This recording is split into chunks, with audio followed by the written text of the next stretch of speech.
हे मित्रांनो तुम्हाला नमस्कार करतो. ओम श्री गणेश देवताय नमः. ओम श्री कुळदेवताय नमः. ओम श्री गुरुदेवताय नमः. ओम सर्वश्री इष्टलिंग देवताय नमो नमः. शिवशरणात मित्रांनो, मी कडाप्पा परत एकदा आपल्या समोर हजर आहे.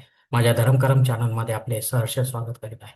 मित्रांनो, पंचांगाचे आता आपल्या समोर सादर करीत आहे.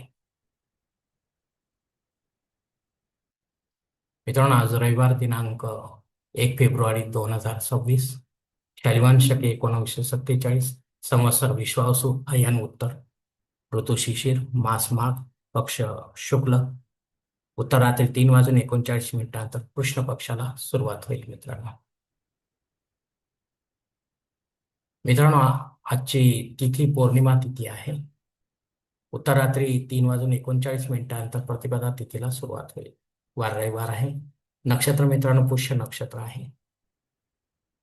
रात्री 11 वाजून 58 मिनिटांनंतर आश्लेषा नक्षत्राला सुरुवात होईल. योग मित्रांनो प्रीती योग आहे. सकाळी 10 वाजून 19 मिनिटांनंतर आयुष्मान योगाला सुरुवात होईल. करण मित्रांनो विष्टीकरण आहे.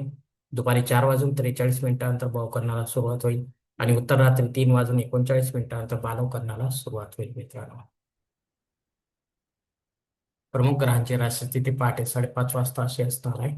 सूर्य मकर राशीत असेल, चंद्र कर्क राशीत, गुरु मिथुन राशीत आणि शनिदेव मीन राशीत असणार आहे. मित्रांनो, सध्या चंद्र राशीनुसार कुंभ, मीन व मेष या 3 राशींना साडेसाती सुरू आहे.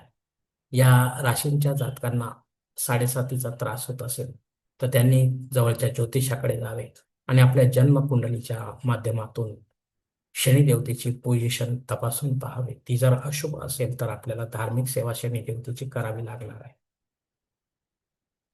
शुभ स्थितीत असेल तर काही करण्याची गरज राहणार नाही, त्रास देखील कमी होईल. मित्रांनो, मुंबई भागातील सूर्योदय याप्रमाणे: सूर्योदय सकाळी 7 वाजून 14 मिनिटांनी, तर सूर्यास्त सायंकाळी 6 वाजून 31 मिनिटांनी असणार आहे. मित्रांनो, गोचर ग्रहांची सद्यस्थिती सुद्धा जाणून घेऊया. अस्तंगत ग्रहांमध्ये मंगळ ग्रह 10 नोव्हेंबर 2025 पासून, बुध ग्रह हा 3 जानेवारी 2026 पासून अस्तंगत झालेले आहे. वक्री ग्रहांमध्ये गुरु ग्रह हा 11 नोव्हेंबर 2025 पासून वक्री झालेला आहे. मित्रांनो, उदय बुध ग्रहाचा 4 फेब्रुवारी रोजी होणार आहे. मित्रांनो, तोपर्यंत तो अस्तंगतच राहणार आहे. तर हे तीनही ग्रह आपल्याला आपल्या जन्मकुंडलीच्या आधारे काय फळ देतील हे देखील ज्योतिषी आपल्याला समजावून सांगतील. मित्रांनो मित्रांनो आता या पंचांगाच्या आधारे आपण आजच्या पूजेसाठी लागणारा संकल्प सोडणार आहोत. तेव्हा आपण आपल्या उजव्या हाताच्या तळहातावर एक पळी पाणी, थोडे अक्षर, एक फुल व फुलाचे पाकळी घ्या आणि हा छोटासा संकल्प म्हणायला सुरुवात करा. हरोम शिव शिव शंभुराज्ञा प्रवर्तमानसिद्ध ब्रह्मणो द्वितीय परार्धे श्वेतवराह कल्पे वैवस्वत मन्वंतरे कलियुगे प्रथम पादे जम्बूद्वीपे भरतवर्ष भरतखंडे मेरो दक्षिण दिग्भागे महाराष्ट्र देशे व्यावहारिक चांद्रमाने शालिवान शके 1947 प्रभावादी षष्टी संवत्सरामध्ये विश्वासु नाम संवत्सर उत्तरायणे शिशिर ऋतू माघ मासे शुक्ल पक्षे भानुवासरे पुष्य नक्षत्र प्रीती योगे विष्टी करणे पौर्णिमा शुभतिथो वीर गोत्रात उत्पन्न मे कडाप्पा मोह पात्र दुरित क्षय द्वाराशी पार्वतीपती परमेश्वर पित्यात विधिवत नित्य देव पूजा योग इष्टलिंग पूजा करिष्ये. मित्रांनो, याच ठिकाणी संकल्प संपलेला आहे. तेव्हा आपण आपल्या उजव्या हाताच्या तळहातावर संकल्पाचे पाणी समोरच्या निर्मलाच्या थाळीत सोडून द्या. मित्रांनो, या संकल्पाची वेळ मर्यादा सकाळी 10 वाजून 19 मिनिटांपर्यंत आहे. या वेळेनंतरही आपल्याला संकल्प सोडायचा असेल कुठल्याही धार्मिक विधीच्या संपन्नतेसाठी तर कृपा करून आपण वरील बदललेल्या पंचांगाचा आधार घ्यायचा, नवीन संकल्प तयार करायचा आणि त्या संकल्पात आपण करत असलेल्या धार्मिक विधीचा उल्लेख अवश्य करायचा. तेव्हाच आपली धार्मिक सेवा संबंधित देवतांपर्यंत पोहोचेल आणि त्यांचे आशीर्वाद आपल्यापर्यंत पोहोचतील. आपले जीवन अधिक सुखमय बनेल. मित्रांनो, आता मुहूर्त विभागामध्ये पाहूया. या धार्मिक विधी आणि त्यांचे मुहूर्त काळ याप्रमाणे दिलेले आहेत. सर्वात प्रथम साखरपुडा, यासाठी मुहूर्त दिले दिनांक 3, 5, 6, 7, 8, 10, 12 आणि 13. डोहाळ जेवणासाठी मुहूर्त दिले दिनांक 1 आणि 6. बारसे करण्यासाठी मुहूर्त दिनांक 1, 6 आणि 8. जावळ काढण्यासाठी मुहूर्त दिनांक 6. गृहप्रवेश करण्यासाठी मुहूर्त दिनांक 6, 7 आणि 13. आता मुहूर्ताच्या दुसऱ्या भागात देखील पाहूया. उपनयन करण्यासाठी दिनांक 4 आणि 6. विवाह करण्यासाठी दिनांक 3, 5, 6, 7, 8, 10, 11 आणि 12. वास्तुशांती करण्यासाठी मुहूर्त आहे दिनांक 6, 7 आणि 13. भूमिपूजन व पायाभरणी करण्यासाठी मुहूर्त आहे दिनांक 4, 12 आणि 14.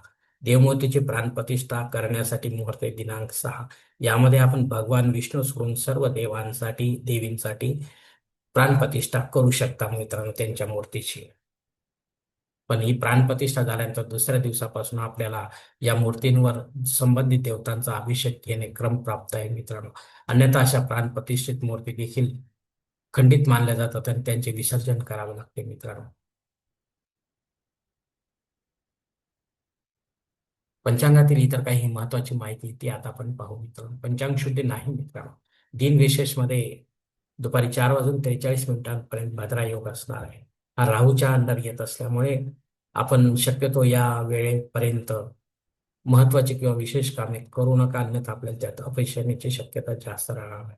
जे रेग्युलर कामे आहेत तीच आपण करावीत शक्यतो. पौर्णिमा श्राद्ध कर्म आहे. या तिथीवर आपल्याशी संबंधित कोणी नातेमध्ये परलोकात निघून गेले असतील आपल्याला सोडून, तर त्यांच्या नावाने आपल्याला पिंडदान श्राद्ध कर्म करणं गरजेचे आहे. घरी करा किंवा तीर्थक्षेत्री करा, पण विधिवत करा आणि पंडितांच्या माध्यमातून करा. तेव्हाच आपली पितरसेवा आपल्या पितरांपर्यंत पोहोचेल आणि त्यांचे आशीर्वाद आपल्यापर्यंत पोहोचतील. आपले जीवन अधिक सुखमय बनेल मित्रांनो. अग्नी पृथ्वीवर हजर नाही, त्यामुळे आपल्याला नव्याने काही होम यज्ञ कर्मकांड सुरू करता येणार नाही. जे रेग्युलर आहे तेच आपल्याला सुरू करता येईल मित्रांनो. अर्थात कुठल्याही वेळेला आपण ते करू शकता मित्रांनो. राहू काळ सायंकाळी 4:30 ते 6 वाजेपर्यंत आहे. या दीड तासाच्या काळात राहू देखील अत्यंत प्रभावी असतो मित्रांनो. त्यामुळे आपण या दीड तासाच्या काळात देखील महत्वाची किंवा विशेष कामे करू नका, अन्यथा त्यात आपल्याला अपयश येण्याची दाट शक्यता राहते मित्रांनो. रेग्युलर कामे आपण करू शकता मित्रांनो. धन्यवाद मित्रांनो. आजचा हा पंचांगा संबंधीचा व्हिडिओ मी याच ठिकाणी संपवत आहे. आपण जर माझ्या मताशी सहमत असाल तर कृपया माझे धर्मकरम चॅनल सबस्क्राईब करा, लाईक करा, आपले कुटुंब मित्र परिवारासह शेअर करा. तसेच कॉमेंट्स बॉक्समध्ये आपले मत अवश्य नोंदवा आणि माझा पुढील व्हिडिओ आपल्यापर्यंत पोहोचण्यासाठी बेल बटन अवश्य दाबा. धन्यवाद मित्रांनो. पुढील भेटीपर्यंत आपण खुश राहा, आनंदी राहा, प्रसन्न राहा. हरिओम. शिव शंभो महादेव.